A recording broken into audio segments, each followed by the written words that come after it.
قسم کی جو افواہیں اڑائی جا رہی ہیں کہ دیت دے کے انہوں نے معاملہ طے کر لیا. ایک تو انہوں نے نہیں کیا ہمارے ساتھ, نہیں افسوس کے لیے بھی نہیں کیا. وکیل صاحب ہیں جو فرما رہے تھے کہ جو ہے 65,000 66 لاکھ روپے جو ہے وہ ملٹی پلائی بائی 2 کر کے ہم دے دیں گے.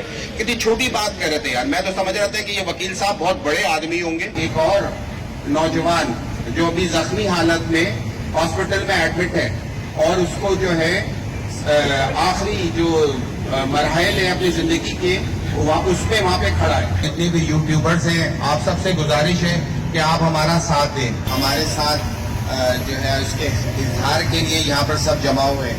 آپ سب کا بہت بہت شکریہ.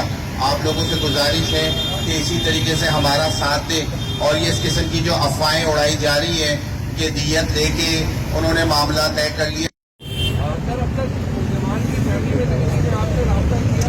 نہیں ابھی تک ہم نے جو ہے اچھا دوسری ایک تو انہوں نے نہیں کیا ہمارے ساتھ, نہیں افسوس کے لیے بھی نہیں کیا. دوسری بات یہ خاندان کے لوگوں کے ساتھ ملاقات کرنے کا وہ ارادہ رکھیں گے تو آپ ہمارے خاندان کے لوگوں کو 5 دن پرانے 19 تاریخ کو جو کیفیت تھی ہمارے خاندان کے لوگوں کو, میری بھابھی کی, میرے اور نہ ہی کسی اور قسم کی جو باتیں پھیلائی گئی ہیں کہ 2 کروڑ لے لیا 2.5 کروڑ لے لیا. وہ ان کے جو وہ وکیل صاحب ہیں جو فرما رہے تھے کہ جو ہے 65,000 66 لاکھ روپے جو ہے وہ ملٹی پلائی بائی 2 کر کے ہم دے دیں گے.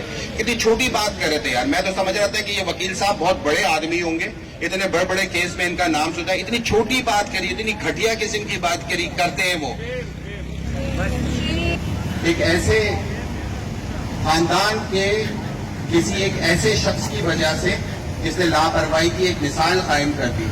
آپ دیکھیں اس نے صرف یہ تو چند, ایک میرا بھائی اور ایک میری بھتیجی جو وہاں پہ شہید ہوئے, اس کے علاوہ ایک اور نوجوان جو ابھی زخمی حالت میں ہاسپٹل میں ایڈمٹ ہے اور اس کو جو ہے آخری جو مراحل ہیں اپنی زندگی کے اس پہ وہاں پہ کھڑا ہے. ہماری دعا ہے کہ اللہ تعالیٰ اس کو صحت دے, تندرستی دے. تمام میڈیا والے اور جتنے بھی یوٹیوبرز ہیں آپ سب سے گزارش ہے کہ آپ ہمارا ساتھ دیں. موجود ہے اور اس کے علاوہ پوری ڈیٹیل جو ہے یہ سارے کام جو ہے آئی ڈیٹیل اس کے بارے میں بات کی ہے اور انشاءاللہ تعالیٰ